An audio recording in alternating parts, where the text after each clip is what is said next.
Olá, hoje nós vamos falar de um assunto muito sério que neste mês geralmente é levantado para que a gente possa trazer orientação, fazer questionamentos, mas a gente se atentar para as questões relacionadas ao suicídio. Estamos no Setembro Amarelo e o lema desse ano é: se precisar, peça ajuda. Você que é colega, você que conhece alguém que de repente tem ideações que a gente chama, né, suicidas, não é frescura, não é mimimi, não é fraqueza, é muito sério. Então hoje esse assunto vai ser a pauta da nossa entrevista para especialmente trazer orientações para você que está tendo esses sentimentos, que a vida está muito pesada, que você não consegue seguir adiante, e para você que está ao lado, você que convive no trabalho, em casa. Hoje a nossa convidada é a psicóloga Fernanda Brum. Obrigada, Fernanda, por ter aceito o nosso convite para esse bate-papo. Imagina, eu que agradeço o convite, é um prazer estar aqui. Bom, eu queria que você falasse especialmente sobre essas questões de ideação. O que é uma ideação suicida? Que tipos de sinais já, assim, de pronto, as pessoas começam a demonstrar, né, que estão seguindo aí nessa linha de talvez até de uma depressão, mas como olhar, né, esses fatos? Sim, eu acho isso muito interessante, né? Porque a gente tem uma visão assim, a pessoa entrou em depressão, ela vai ficar mais quietinha, ela vai se afastar, ela vai se isolar. Mas eu costumo dizer que a gente tem que olhar o diferente. Então vamos supor, às vezes uma pessoa que ela é muito quieta, natural, ela sempre foi da infância dela, mais reservada. Se essa pessoa ela começa a dar um sinal ali que ela tá muito agitada, explosiva, tá querendo fazer coisas que ela nunca fez, assim, saindo toda hora, sabe, indo pra festa, isso é um sinal. Por quê? Porque aquela pessoa não é assim. Ela tá diferente, então tem alguma coisa acontecendo no organismo dela, tem alguma coisa que tá dando ali sinais, né, que realmente pode ter alguma coisa da saúde mental, às vezes hormonal, a gente tem que olhar muito para isso. Eu já passei por situações onde a questão da questão hormonal foi confundida com a depressão, e isso afeta diretamente a nossa saúde mental, sim, né? Porque às vezes você vai tratar como depressão, mas precisa de um acompanhamento médico mesmo, então a gente precisa estar atento a isso. Mas falando sobre ideações, o que é interessante a gente observar? O movimento. Então a pessoa, ela sempre vai trazer pra gente sinais no sentido de que ela não tá bem, que tem alguma coisa diferente acontecendo. Às vezes tem pessoas, principalmente os adolescentes, eles trazem de uma forma mais direta. Então minha vida não faz mais sentido, eu tô cansado. Eu já peguei situações que uma vez o adolescente, ele falou pra mãe dele que ele ia se jogar no meio da avenida, né? E isso é muito interessante, por quê? Porque quando o adolescente, ele traz isso, por ele ser um adolescente, logo ele é desqualificado. Principalmente se essa mãe... Acha que é exagero. Isso, exagero. É a fase da adolescência, todo mundo é assim. E aí tem um perigo, que é um agravante muito importante. Cada pai conhece seu filho. Então, às vezes, o seu filho está falando aquilo ali, você está sentindo com os outros comportamentos dele que ele está te dando um sinal. Mas qual que é a tendência, às vezes, da família? A mãe ou esse pai, ele pega e vai compartilhar com a parentela. E aí a parentela vai trazer a crença deles ali, né, para esse comportamento. Então, às vezes, pode reforçar isso, de que, ele deixa de lado, não importa, quer chamar atenção. Só que eu tenho uma frase que eu sempre digo assim: a sua atenção, será que ela não vale uma vida? Porque ok, a criança, às vezes, o adolescente, o adulto tá fazendo isso por atenção mesmo. Porque a gente se sente abandonado, a gente se sente deixado de lado. E às vezes ela precisa tanto dessa atenção e sente que não tem de ninguém, que ela prefere tirar a vida dela. Porque não faz mais sentido, ela tá cansada, ela tá sobrecarregada, ela tá se sentindo sozinha. Então, será que 10 minutos do seu dia não vale a vida dessa pessoa? De ligar, de perguntar como ela tá, de chamar pra sair, às vezes é uma pessoa próxima, né, trazer pra dentro da sua casa: olha, fulana, vamos passar o final de semana comigo, né, eu tô sentindo que você não tá bem, quero te acompanhar. É importante que a gente esteja com esse olhar atento. Porque a gente tá vivendo uma sociedade muito difícil, né? É onde a gente está muito preocupado com o nosso, o tempo todo, realmente é uma vida muito corrida. Então a gente precisa, às vezes, dar uma desacelerada, porque se a gente não fizer isso, vai ser muito difícil a gente estar atento para os detalhes. E nesse movimento da ideação é muito detalhe. A pessoa, ela não deixa claro, só que ela vai jogando ali pequenas sementes e você precisa estar atento. E muitas vezes a gente vê, assim, pessoas que conviviam, né, em casos que ou infelizmente ocorreram, o que chamam também de autoeliminação, né? Que às vezes a pessoa fala: puxa vida, mas ele falava isso, por que eu não percebi, eu não dei atenção, né? Você percebeu, por exemplo, depois da pandemia houve um aumento? Claro, a gente vê notícias, né? Mas houve um aumento, né, sabe, em casos assim de doenças relacionadas a... Isso é fato, depressão, ansiedade, Sim. síndrome do pânico. Mas voltados, ligados também à ideação suicida? Sim, né? A pandemia, ela trouxe muitas coisas à tona, né? Ela trouxe muitos términos de relacionamento, ela trouxe muitos desligamentos de empresa, né? E isso vai trazendo gatilhos ali para as pessoas que às vezes elas estavam evitando. Então vamos pensar, um casal que está muito mal, que já não está funcionando, eles acordam todo dia às 7 da manhã, vai cada um para o seu trabalho, e de repente volta à noite, se encontram, deita e dorme, terem que lidar todo dia com aquilo. Isso vai dando gatilhos, vai trazendo à tona sintomas de saúde mental que às vezes essa pessoa ela tem desde a infância. Então eu tenho casos, né, que para você ter noção, que a pessoa ela tinha desde a infância, ela tinha ali um diagnóstico, né, de bipolaridade, porque a bipolaridade ela aparece na infância, ela é genética, então provavelmente os pais já tinham, e foi ter o gatilho assim do boom de ficar insustentável na pandemia. E isso é muito preocupante, porque quando a gente fala de um transtorno de personalidade, quando não é tratado, eles têm muito o movimento da ideação, o movimento de tentar. Às vezes acaba acontecendo mesmo e a gente não consegue entender o porquê. Então a pandemia ela trouxe não só à tona o aumento, a gente teve o aumento da ansiedade, da depressão e das ideações, né? Os aumentos até comprovados das pessoas que conseguiram, né, realizar o suicídio ali por estar insustentável, mas também trouxe à tona todos os tipos de transtornos psicológicos que não eram tão conhecidos. E tem aumentado crianças surgindo também com... Ideações? Não sei se a criança tem essa noção, né, disso, mas assim, com essa coisa de a minha vida não presta, eu prefiro morrer.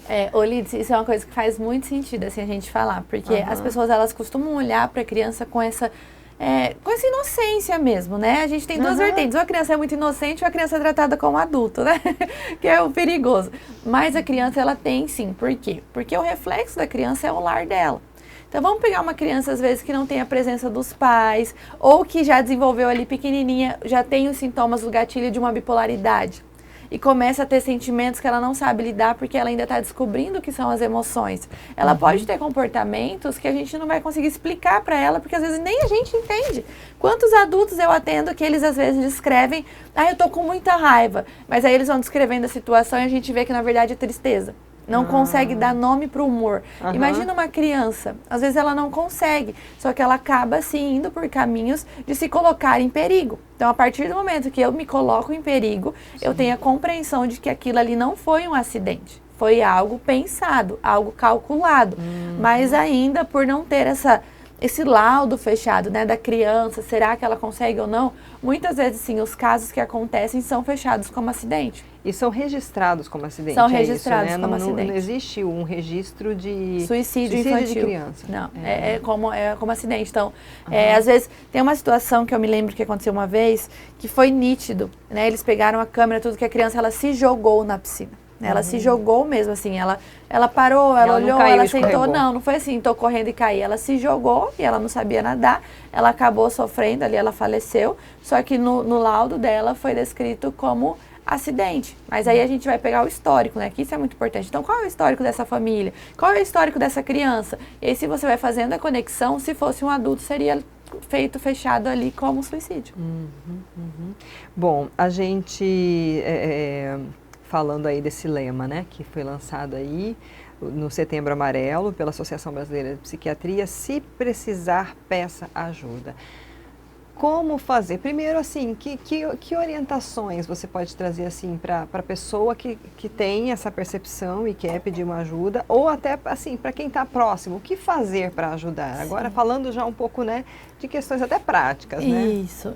Primeira coisa que a gente precisa ter é cuidado. Né? A gente não pode chegar para essa pessoa falando, fulano, você tem que fazer isso, levanta, reage, vai, como se fosse muito fácil. Então, qual que é o exemplo que eu costumo dar para as pessoas? Pensa como se fosse você. Quando você está naquele seu dia preguiçoso, que você teve um dia ruim, que você só quer ficar deitada, calma. Você quer que alguém chegue para você te pressionando, falando coisas que você já sabe? Porque no fundo a gente já sabe, é igual ir na academia. Eu sei que eu tenho que ir na academia, agora eu vou?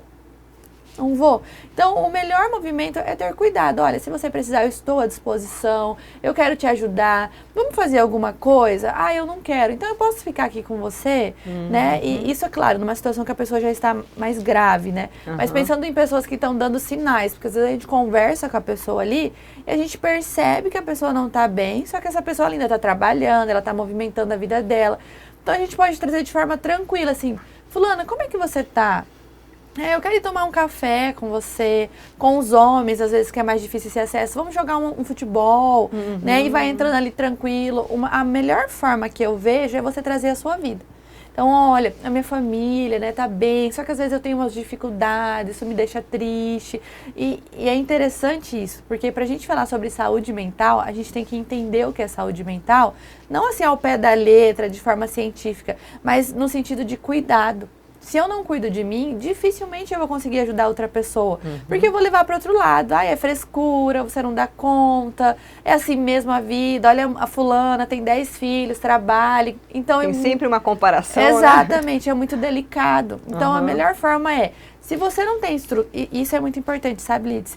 Se você não tem estrutura, como assim não tem estrutura, Fernando? Se você já está percebendo que você não está bem, não queira ajudar outra pessoa, porque você vai se fadigar e vai ter um momento que você vai explodir e falar, ai, não aguento mais, que chatice, reage. Então, o que a gente pode fazer? A gente pode buscar ajuda, né? Como você pontuou aqui comigo no início, quando a gente estava conversando sobre o CVV, né? Ai, Fernanda, eu não tenho condição financeira. Aqui em Mato Grosso, em todas as regiões, tem as universidades. As universidades, elas têm um acompanhamento ali, que elas cobram uma taxa só significativa para ter a responsabilidade com o acompanhamento, né? Então, isso é muito importante. Às vezes você não tem ninguém. Quantos pacientes eu já atendi que eles chegam para mim, principalmente pacientes de caso grave. Isso é muito interessante, porque quanto mais grave, mais sozinhos eles se sentem. Mais inseguros para procurar ajuda dentro da família, eles se sentem. Não tem nem força para procurar ajuda, né? E esse medo é muito grande e se eu falar e a pessoa não reagir bem? Porque aí, normalmente quando a pessoa ela já não está bem, né, da saúde mental, a tendência dela é ficar muito irritada. Então, essa irritabilidade vai criando confrontos ali dentro daquela família, que chega uma hora que parece que a Fernanda é a chata. Mas não é que eu sou a chata, eu estou sobrecarregada emocionalmente. E aí entra a questão de você ter saúde mental, né? A família saber lidar. Porque se a família não entende isso, a gente não vai conseguir dar suporte. Então, é importante mesmo, às vezes, que essa pessoa, eu não estou me percebendo bem, vou procurar uma ajuda profissional. Porque aí essa pessoa ela vai saber lidar comigo. Né? Ou um amigo próximo, alguém que eu entenda. Na minha época de faculdade, teve pessoas que pediram ajuda para os professores, porque era mais fácil falar com um professor do que falar com a mãe, com o pai, que não tem esse conhecimento. Então a gente precisa ter esse tato. Estou percebendo que uma amiga minha não está bem, mas eu não sei como lidar. Pega um contatinho pra ela, manda um vídeo do Instagram. Olha, segui essa psicóloga muito boa, olha os vídeos dela. Porque às vezes esses pequenos vídeos já ajudam. E tem um movimento dentro da psicologia, na abordagem que eu atendo, que é muito bom, que é o reforçar. Então, às vezes você não sabe como lidar, reforça as qualidades dessa pessoa. Olha, Lídice, você tem um sorriso tão bonito, né? Hoje você está se vestindo tão bem. Porque isso vai trazendo para a pessoa ali uma sensação de que existe, no fim do túnel, uma solução. E ela vai, nossa, então, talvez a minha vida ainda faça sentido. Talvez ainda seja legal, né? A gente tem que tomar muito cuidado com isso. Uma outra abordagem que é totalmente, assim, preocupante também, que a gente vê que as pessoas tomam. Mas, Fernanda, você tem marido, você tem filho, você precisa continuar aqui, você precisa tentar. Mas, às vezes, o que está sobrecarregando a pessoa é a rotina dela. Justamente. Preciso sustentar, assim, no sentido emocional. O meu filho, o meu marido, e eu não consigo mais. Então, o que eu vou fazer? Por isso que a gente precisa ir de forma delicada. Tente pensar numa delicadeza, né? Sim. Olha, hoje você tá tão bonita. Ou minha amiga ou meu amigo, eu tô percebendo que você não tá bem. Vamos jogar um futebol. Vamos sair um pouco de dentro de casa. Eu posso ir te visitar, né? Vem almoçar com a gente num domingo. Então, são atitudes pequenas que às vezes a gente desqualifica, mas que motivam muito essa pessoa. Às vezes a gente fica focado muito no técnico, né? O que eu vou fazer de forma técnica? Só que o técnico já é lá no futuro, quando essa pessoa ela já está se percebendo adoecida. Porque até para o tratamento psicológico a gente tem fases. Então, a gente tem a fase da pessoa que ela rejeita o tratamento, aí ela dá uma avançada, ela começa a aceitar, de repente ela está aceitando, aí a gente entra com técnicas. Olha, você percebe que isso aqui que você está fazendo é disfuncional? Porque se a pessoa não estiver preparada, não adianta a gente chegar e falar. Sim. Uma questão, só me desculpa, Não, fica à vontade. eu me lembrei agora que, assim, eu tenho 2 filhos jovens, Sim. né, que foram estudar fora, passaram por todo esse processo no meio da pandemia, né, uma já estava terminando o curso, outra ia começar o curso, e a gente percebe, assim, essa ansiedade, né, claro, e é natural, você já está indo para uma outra região, Sim. uma outra cultura, tá buscando a escolha profissional, de repente vem... Então, assim, é muita pressão em cima do jovem, isso falando para jovem, né? E uma das coisas que eu sugeria para eles, e ainda bem que eles me ouviram, né? Que às vezes quando a gente é adolescente não quer ouvir sugestão de pai e de mãe, mas já tinham passado da adolescência, então já me ouviram. Mas eu percebia, por exemplo, que eles gostavam muito de ver filmes, séries, e até animes, que a área deles é de cinema de animação. Que legal.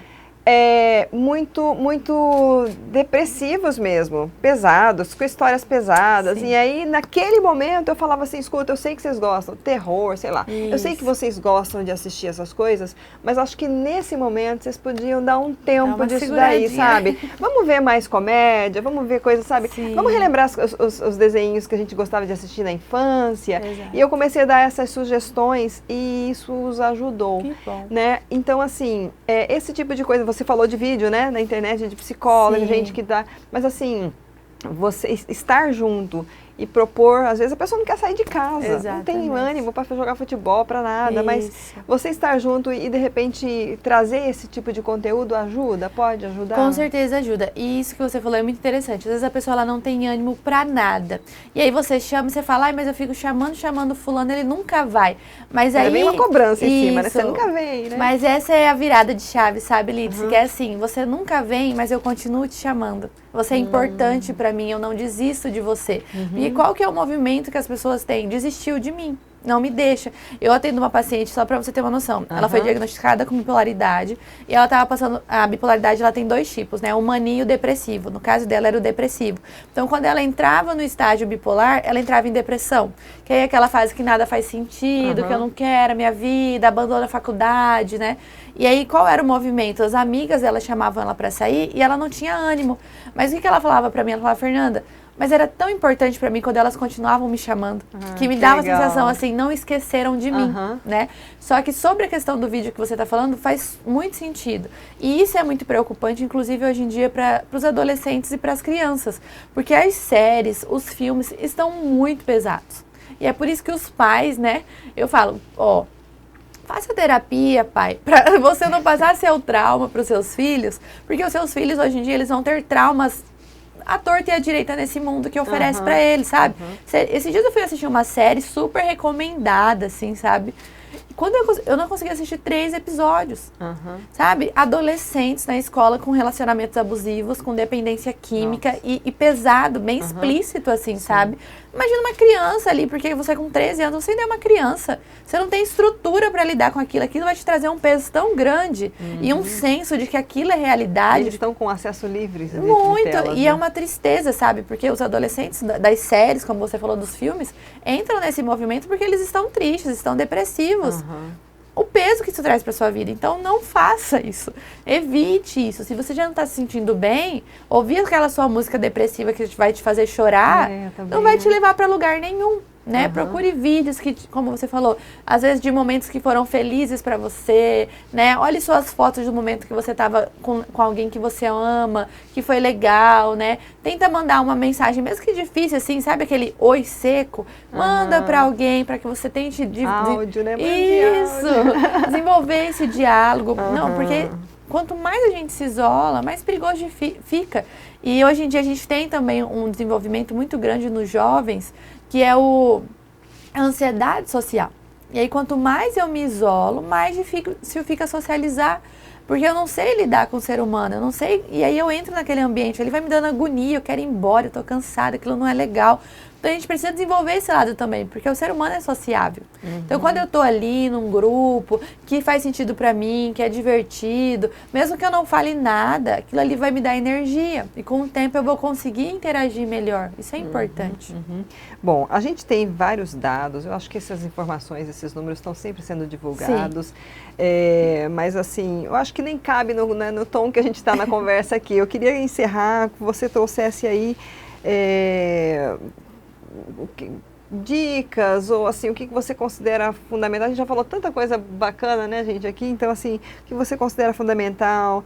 Procure, então, a gente tem o CVV, né? Isso. Tem informações importantes e confiáveis na internet, né? Mas assim, o que você deixaria aí como uma última mensagem? E também onde encontrar você, Fernanda, né? Quem quiser te conhecer, quem quiser, né, buscar aí uma ajuda, né? Onde que você está, redes sociais, consultório, pode ficar à vontade. Eu acho que o mais importante, assim, que as pessoas precisam entender é que todas as vidas importam, né? E a gente precisa ter esse lema para as pessoas que estão ao nosso redor. Porque às vezes a gente está tão focado em ajudar uma pessoa que, sei lá, porque eu vi, né, que a ONU está fazendo um trabalho lá na África. Ótimo o cuidado com as pessoas da África, mas e as pessoas que estão ao nosso lado? Né? Porque o cuidado da saúde mental é muito delicado e às vezes eu tento trazer muito isso para os meus pensamentos, para os meus pacientes, para as pessoas que me seguem, né? Porque eu divulgo meu trabalho muito nas redes sociais, que assim, não existe uma técnica maravilhosa que vai te salvar e tudo mais, é o básico. Então, o que é o básico? Se você está vendo que o seu filho, que o seu marido, que a sua esposa não está bem, se propõe a fazer o básico, que é ficar sentado com essa pessoa, que às vezes lavar uma louça, ao invés de ficar cobrando, né? Eu vejo pessoas às vezes cobrando, olha, você precisa passar em tal escola, precisa fazer tal faculdade. Se você está vendo que aquilo está adoecendo a pessoa que está ao seu lado, não tem problema nenhum você pedir desculpa, né? Olha, desculpa, eu não vou fazer, eu vou tentar relaxar um pouco, relaxa também, né? Você é importante para mim. Então, reforçar a importância dessa pessoa, reforçar através de comportamentos, ficar ao lado, motivar, ajudar. Isso é o que vai fazer com que a pessoa perceba que a vida dela faz sentido. Porque às vezes tem um caso esses dias, que eu acho que foi no ano passado, que explodiu, deu muita repercussão. Por quê? Porque era um menino muito inteligente, ele tinha passado em várias faculdades, ele estava se formando numa faculdade que todo mundo acha que é o sonho, os pais tinham muita condição financeira e ele se suicidou e ele deixou uma carta escrita assim, a minha vida não faz sentido porque eu não tenho ninguém para sentar comigo e ver um filme. Nossa. Ele tinha tudo, forte, né? Exatamente, mas ele não tinha uma companhia sincera. Exatamente. E a gente está vivendo um mundo que ensina muito isso. Olha, você pode, vai atrás. E às vezes eu só quero ficar de boa aqui com alguém rindo de alguma coisa, sabe? Então volte pro básico, lembre que a vida de todo mundo importa. Aí tá fazendo para chamar atenção. Então dê atenção. Gente, é algo tão simples, a atenção não custa nada. Né? Só o nosso tempo. E quem quiser me conhecer, quiser me acompanhar, vocês podem me seguir no meu Instagram, é Fernanda Brum Psico. Lá eu falo sobre relacionamentos, né? Que também é a base de todos os sintomas que a gente vê hoje em dia aqui, né? Ansiedade, depressão. E eu estou muito aberta para qualquer pessoa, se quiser tirar alguma dúvida. Agradeço você, Lídice, pela oportunidade. Espero que eu tenha conseguido ajudar de alguma forma quem está acompanhando vocês aqui. Com certeza. Eu acho que assim... É um carinho no coração, né? A gente poder receber alguém e trazer tantas informações e tanta orientação, né? Que a gente precisa para o nosso dia a dia. Às vezes eu não estou vivendo isso, mas eu tenho aqui do meu ladinho, né? Então, vamos fazer essa diferença, né? Fernanda, muito obrigada novamente. Eu que agradeço. Né? Gente, então assim, a Fernanda está aí nas redes sociais, vou repetir o Insta dela, @FernandaBrumPsico. E anote aí, você que quiser, eu não tenho com quem falar. CVV, Centro de Valorização da Vida, é um número nacional hoje, 188. Tem sempre algum voluntário em qualquer horário do dia para te ouvir. Ouvir o que você tem para falar. Você não quer se identificar com o seu nome? Com medo? Vai que, né, tem alguém que me... Fala um outro nome, mas liga e fala, e desabafa, e faz um primeiro contato, sabe? É importante. Para você que quer estudar, quer pegar dados, quer pegar informações, tem o setembroamarelo.com, que é o site da ABP, Associação Brasileira de Psiquiatria, que tem ali cartilhas, tem orientações para os pais, carta para os pais, sabe? Vamos olhar esse mundo, olhar ao nosso redor e olhar de forma diferente. E vamos ser, assim, um apoiando o outro, né, gente? A gente já passou, nós estamos vivendo as consequências dessa pandemia, mas a gente precisa, né? Então vamos ter esse olhar, e principalmente eu peço que você divulgue essa entrevista. Mande para os seus canais de WhatsApp, mande para quem você conhece, que você acha que precisa, de repente, ouvir esse bate-papo. Ajude a divulgar, a entrevista está disponível no nosso canal do YouTube, no RD News. Curta e compartilhe.